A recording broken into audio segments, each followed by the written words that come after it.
Bon, très bien, pour réaliser, vous allez voir cette brioche de malade. Alors là, vous avez les ingrédients qui s'affichent sur votre écran. Encore une fois, s'il faut rajouter une cuillère à soupe d'eau ou une cuillère à soupe de farine pour ramasser la pâte, n'hésitez pas à le faire, hein, d'accord? Donc là, je commence par mettre donc le sucre. Je mets le sucre vanillé dans un grand plat. Vous pouvez prendre un petit robot si vous le souhaitez. On casse un œuf et on mélange. Ah, c'est tout simple, vous allez voir, recette très simple. Donc là, je mets un petit peu de sel, donc une petite cuillère à café, hein, pas trop remplie. Donc là, j'avais de la levure fraîche. J'ai mis du lait tiède par-dessus, hein. Encore une fois, vous avez les quantités qui s'affichent sur votre écran en début de vidéo. Donc là, j'ai mis un petit peu d'huile. Vous pouvez mettre du beurre fondu, hein, si vous voulez. Ensuite, on rajoute donc le restant de lait tiède. Et on met donc la farine. Voilà, on mélange tout ça et on pétrit pendant environ 4-5 minutes. Donc, vous voyez, je rajoute de la farine à chaque fois pour avoir la texture désirée, hein, d'accord? Ne vous fiez pas forcément aux ingrédients que je vous donne. S'il y a besoin, des fois, on réajuste avec la farine. D'accord? Donc là, comme je disais, on pétrit 5 minutes. Ensuite, avec ce qui restait comme huile dans le verre, voilà, je récupère la goutte d'huile et j'ai huile ma pâte. Je mets un plastique dessus pour pas qu'elle sèche et je laisse reposer environ 1 heure et demie, des fois 1 heure, ça dépend.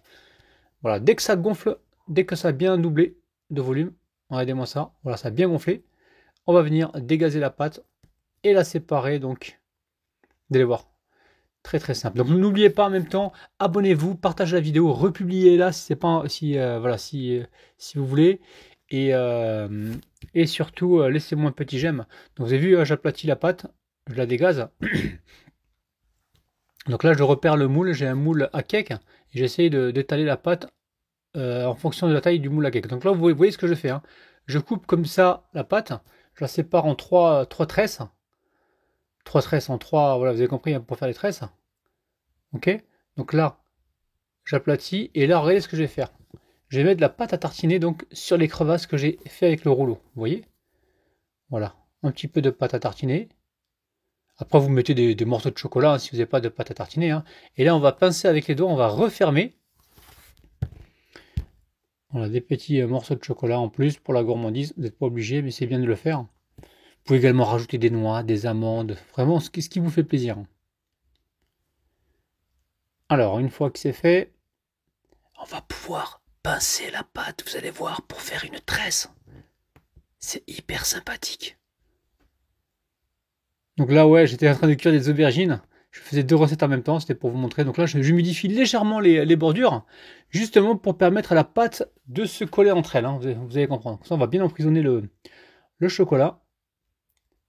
Vous voyez ce que j'ai fait? Voilà.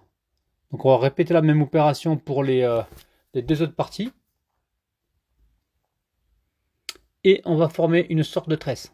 Ensuite, on va mettre ça dans le moule à cake, d'accord? Beurrer moule à cake, hein, et on va laisser regonfler jusqu'à hauteur, vous allez voir, à peu près 40 minutes. Là, pour l'instant, on n'y est pas encore. On pince la pâte, vous voyez ce que je fais. Et là, regardez-moi ça. Je pince le bout et voilà, j'ai garni avec un peu de chocolat pour la gourmandise. Et là, je forme donc une sorte de tresse.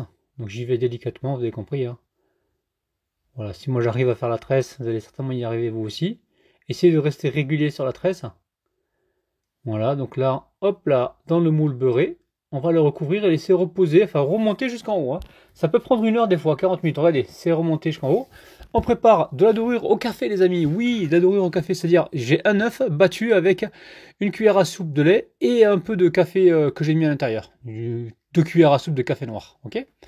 Et ensuite, j'ai badigeonné comme ça. Le four préchauffe à 170 degrés ou 180 degrés, ça dépend de la puissance de votre four.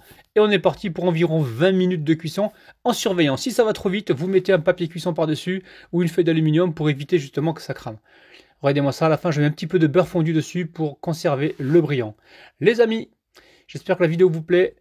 Regardez-moi ça, c'est dinguissime, on s'est vraiment régalé. N'oubliez pas que je publie 2 vidéos par jour et que toutes nos recettes se trouvent sur notre chaîne YouTube Cuisine Rapide, donc tout attaché. Vous avez plus de 4000 recettes.